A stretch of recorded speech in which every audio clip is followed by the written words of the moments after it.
para que serve uma auditoria à dívida pública? Serve para explicar a origem, para conhecer a composição, isto é, quem são os credores e em condições o crédito foi contratado, e serve para identificar e denunciar parcelas da dívida ilegítimas ou mesmo ilegais. É uma auditoria cidadã. Quando a auditoria é cidadã, o objetivo é tornar transparente aquilo que normalmente é opaco, isto é, os negócios e a finança, e dar a conhecer à sociedade as obrigações contraídas em seu nome.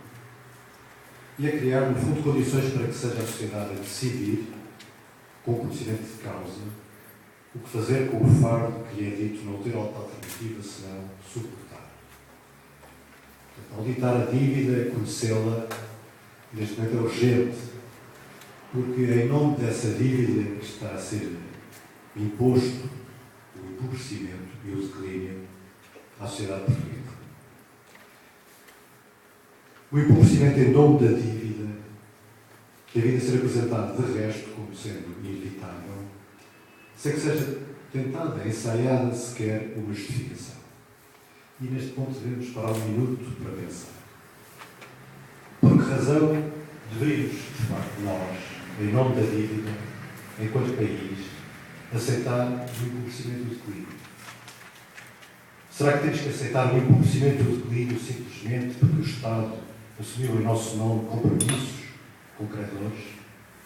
Será que temos que aceitar tudo agora para nos livrarmos do fardo e, uma vez mais leves, podermos prosperar no futuro? Acho que vale a pena pensarmos um minuto sobre os compromissos assumidos pelo Estado português com os credores.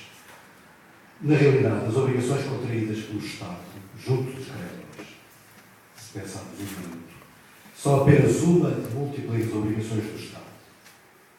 Se o Estado incumpre com os pensionistas, com quem contratou proteção na velhice, em troca de contribuições ao longo da vida, se o Estado incumpre com os cidadãos em geral, com quem contratou proteção da doença, educação e segurança, contra o desemprego em troca de impostos, por que razão deverá esse mesmo Estado que incumpre com todos os seus cidadãos cumprir escrupulosamente e até à exaustão os compromissos que assumiu em nosso nome junto dos credores? Até porque, paradoxalmente, todos aqueles com quem o Estado contraiu compromissos, os credores, são os únicos que cobram um prémio contra o risco de incumprimento dessa promessa.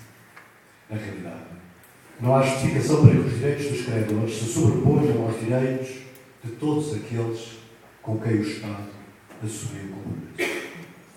E pensemos outro minuto do empobrecimento como via para a redenção da dívida. A chamada ajuda da Troika é, na realidade, um empréstimo, convém relembrar. E é um empréstimo que nos vai deixar mais endividados do que estávamos no momento em que contraímos. Não é um empréstimo que possa ser utilizado para investimento, para a criação de emprego, para a produção e, portanto, para o reforço da solvabilidade da economia portuguesa. É um empréstimo que serve, sobretudo, para quê? Para amortizar a dívida e pagar os juros aos credores privados. As condições que acompanham esse empréstimo, porque esse empréstimo não vem sem condições, as condições que acompanham esse empréstimo, que nós chamamos e conhecemos por austeridade, estão a provocar e irão ainda aprofundar uma recessão profunda. O fim do programa de intervenção da Troika, Portugal terá regredido, de facto, como se diz no nosso apelo, para níveis do produto de há uma década. Terá recuado 10 anos. Mas, ao contrário do que se passara há uma década, a sociedade portuguesa estará, nessa altura, verdadeiramente destroçada pelo desemprego e um empobrecimento muito generalizado. Em declínio, estaremos, evidentemente, em piores condições do que nunca para poder prosperar no futuro e mesmo para servir a dívida que os credores nos impõem. O endividamento e a austeridade não resolvem sequer os problemas que prometem resolver. O déficit e a dívida. Bom, e a auditoria serve também, ao fim e ao cabo, para nos ajudar a todos, enquanto sociedade, a descobrir outras formas de abordar a questão da dívida que não estas. Evidentemente que as soluções que procuramos e as que encontraremos não são milagrosas. No ponto a que fomos levados e a que estamos, não existem mesmo soluções milagrosas.